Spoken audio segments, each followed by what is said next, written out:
Avec l'alternance politique opérée officiellement le 25 janvier 2019, au travers de la remise et reprise entre, d'un côté, un chef d'État sortant, à la personne de Joseph Kabila Kabange, et de l'autre, un chef d'État entrant, à la personne de Félix Antoine Tshisekedi Tshilombo, alternance résultant de la présidentielle du 30 décembre 2018, tous les espoirs étaient permis de croire dans la fin du cycle des guerres sans fin et des négociations politiques appelées aussi dialogue. Nous savions tous que les négociations du centre interdiocésain, après le boycott du dialogue de la Cité de l'Union africaine, présidé par le Togolais Edem Kodjo, ont été confiées à la CENCO par le président Joseph Kabila avec comme instruction de conclure un accord qui serait acceptable par toutes les parties.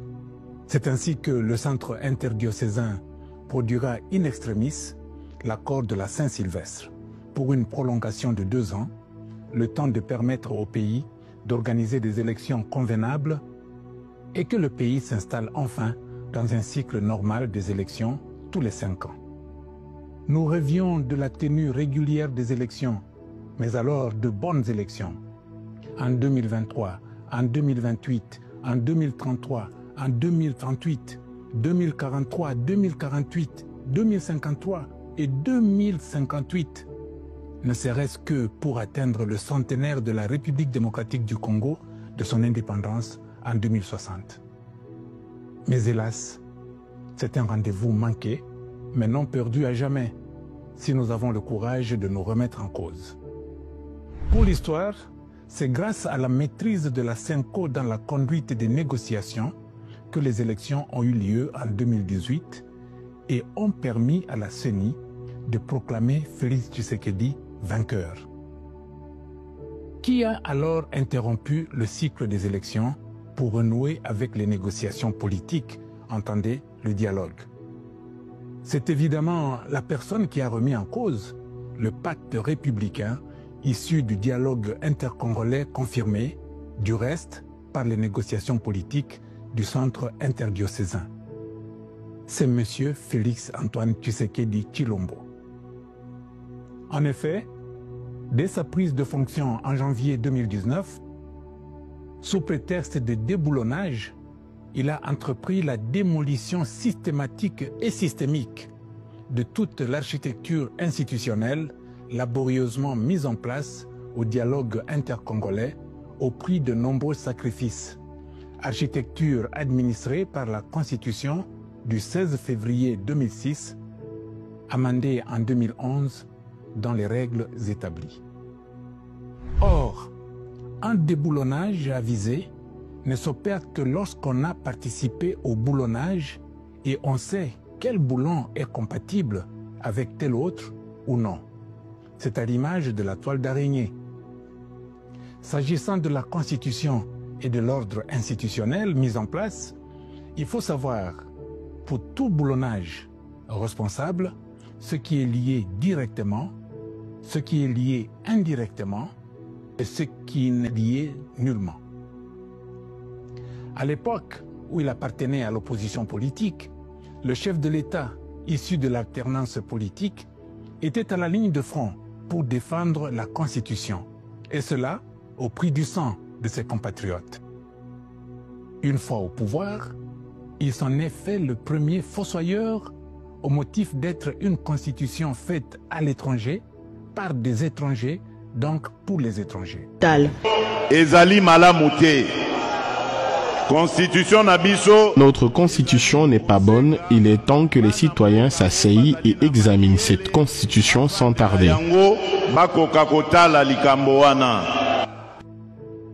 Dans son discours du 23 mai 2025, le président de la République honoraire Joseph Kabila Kabange a listé les multiples violations de la loi fondamentale opérées au cours de ces 6 dernières années au regard des crises multiformes et multisectorielles auxquelles le Congo fait face des suites de la mauvaise gouvernance institutionnelle.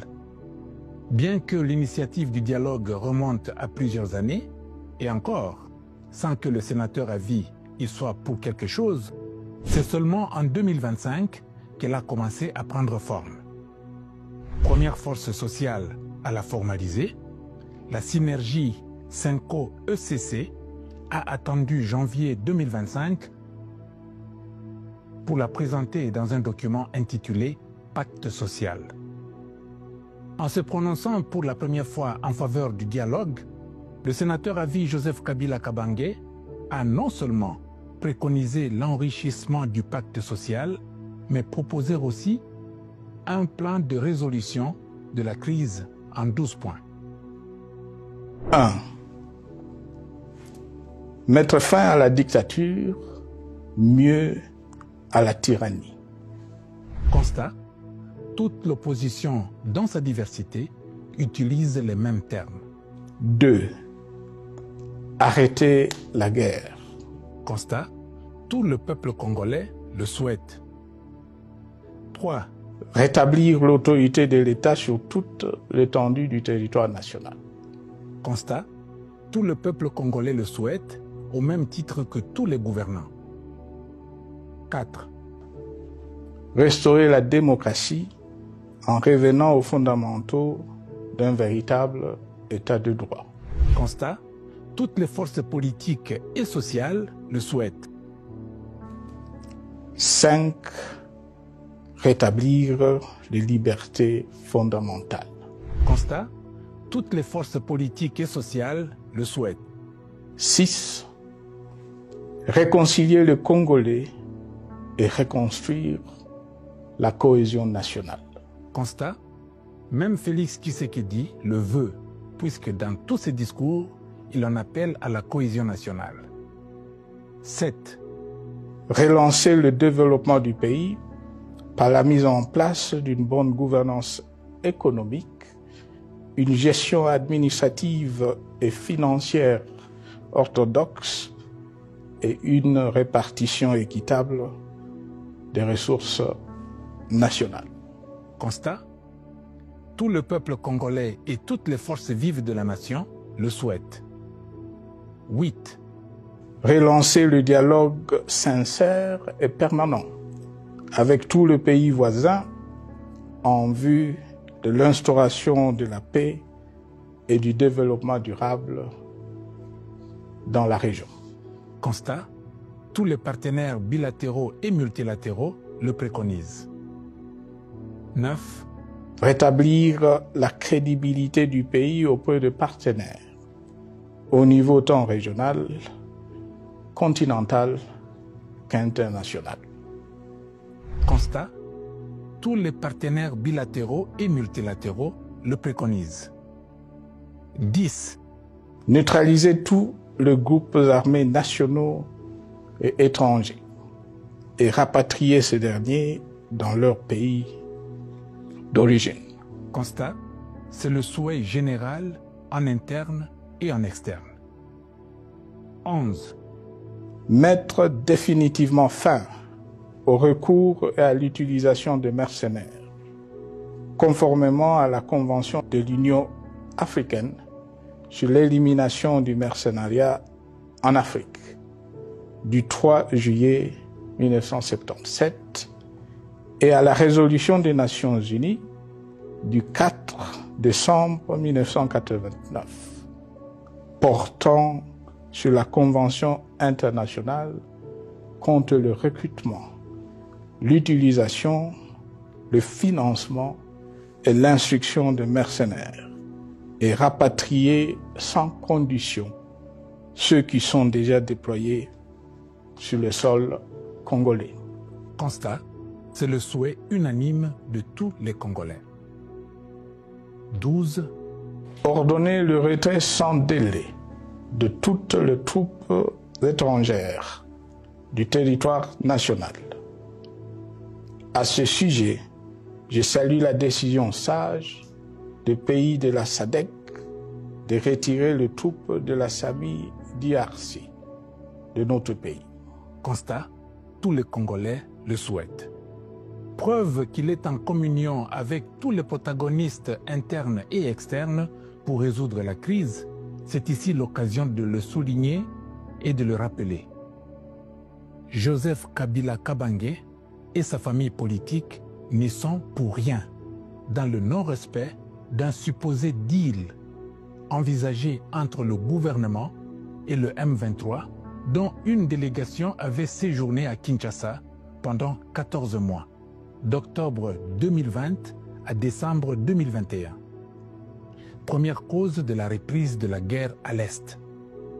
Force est plutôt de constater que certains points du plan Joseph Kabila sont repris dans l'accord de paix dit de Washington, signé le 27 juin 2025 entre la RDC et le Rwanda sous l'égide des États-Unis d'Amérique, d'autres dans la déclaration de principe signée entre le gouvernement de la République et l'AFC M23 le 19 juillet dernier. Force est également de constater l'inconstance qui caractérise Félix Tshisekedi par rapport au pacte social. Tantôt, il encourage les évêques de la CENCO et de l'ECC dans leur mission de bons offices. Tantôt, il les boude en suscitant le dédoublement via les églises dites les unes indépendantes, les autres du réveil, quand ce n'est pas l'autorité coutumière. J'ajoute qu'une aile a porté plainte à charge de la CENCO et de l'ECC pour usurpation des pouvoirs en référence à l'article 207 de la Constitution dont elle s'est fait une lecture mauvaise. Tantôt, il met sur pied, dans son propre cabinet, une cellule pour discuter du pacte social avec ses auteurs. Au bout du compte, en tant que chef de l'État, Félix Tshisekedi a dans ses attributions la responsabilité constitutionnelle de garantir l'unité nationale au travers de la cohésion nationale. Au lieu de cela, il devient lui-même le diviseur principal de la société congolaise, et cela va même jusque dans son propre parti politique, l'UDPS, pris en étau par deux ailes, il y a même eu mort d'homme.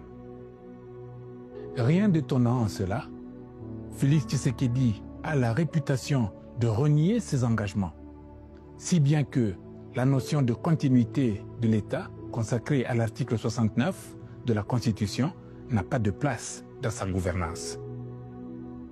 Seul le dialogue garantit la sécurisation du partenariat stratégique. À l'intérieur comme à l'extérieur du pays, toutes les propositions qui lui sont faites vont dans le sens du dialogue. À l'intérieur, même au sein de l'UDPS, son parti, et de l'USN, sa plateforme, des voix sont en concordance pour en appeler au dialogue.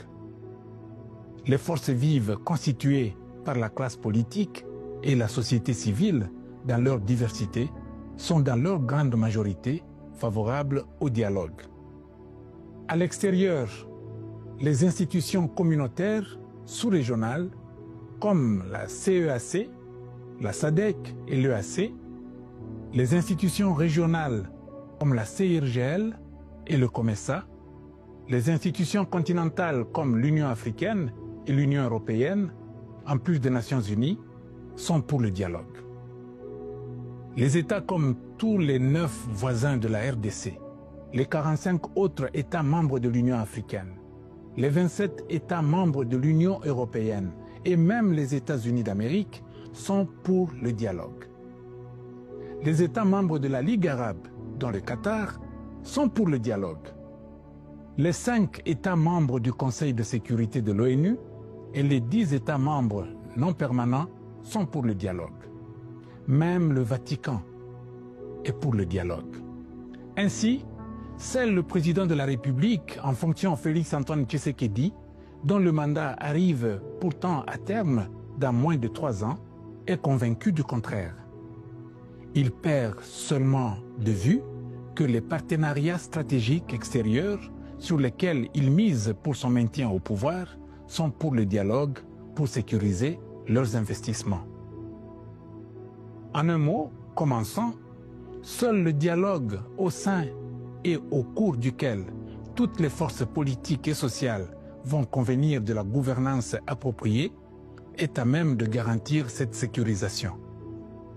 Seul ce dialogue est à même d'aborder des questions non abordées lors de la conférence nationale souveraine tenue de 1991 à 1992 et lors du dialogue intercongolais tenu de 2001 à 2003. Questions en apparition depuis 2019 et qui doivent, en toute logique, interpeller d'abord M. Félix Antoine Tshisekedi, pour autant qu'il en prenne conscience. C'est ici l'occasion de rappeler à la mémoire collective des faits indéniables suivants. En 1991, ayant rejeté l'initiative de la Conférence nationale souveraine, le maréchal Mobutu Sese Seko vit ce dialogue se tenir contre son gré. Il pouvait certes se réjouir de l'avoir piégé jusqu'à la dénaturer. Au final, son manque de coopération l'avait desservi. En 1999-2001, ayant résisté à l'initiative du dialogue intercongolais pour des raisons souverainistes évidentes, Mzee Laurent-Désiré Kabila n'avait pas vu ses assises se tenir. Par contre, son successeur, Joseph Kabila Kabange, s'est montré coopératif et c'est à lui que l'histoire reconnaît la sauvegarde de l'intégrité territoriale du Congo et le retour du pays dans le concert des nations. En cette année 2025, Félix Tshisekedi est en train de développer la même attitude que le maréchal Mobutu et son successeur, Laurent-Désiré Kabila. A-t-il les ressources mentales de l'un ou de l'autre pour faire face à la lame de fond qui s'annonce? Nul n'étant immortel, il devra savoir que d'une manière ou d'une autre, son successeur, quel qu'en soit le schéma, optera pour le dialogue national. La particularité avec les églises comme les catholiques et les protestants, c'est qu'elles n'ont pas de mandat à durée déterminée. Il en est de même de l'opposition, qui n'a pas non plus de mandat déterminé. Par contre, le pouvoir a un mandat déterminé. Ce qu'on peut récuser, rejeter, peut revenir. L'homme n'échappe pas à son destin, produit du schéma issu des négociations politiques initiées par Joseph Kabila au travers de la CENCO fin décembre 2016, M. Félix Antoine Tshisekedi Tshilombo doit rentrer aux négociations s'il veut sauver ce qu'il entend sauver. Comme relevé plus haut, c'est lui et lui seul qui a recréé la dégradation des conditions politiques, économiques et sociales à la base de tous les dialogues précédents. Je m'appelle Barnabé Kikayabin Karoubi. Je suis professeur à l'Université de Kinshasa, faculté des lettres et sciences humaines, au département des sciences de l'information et de la communication.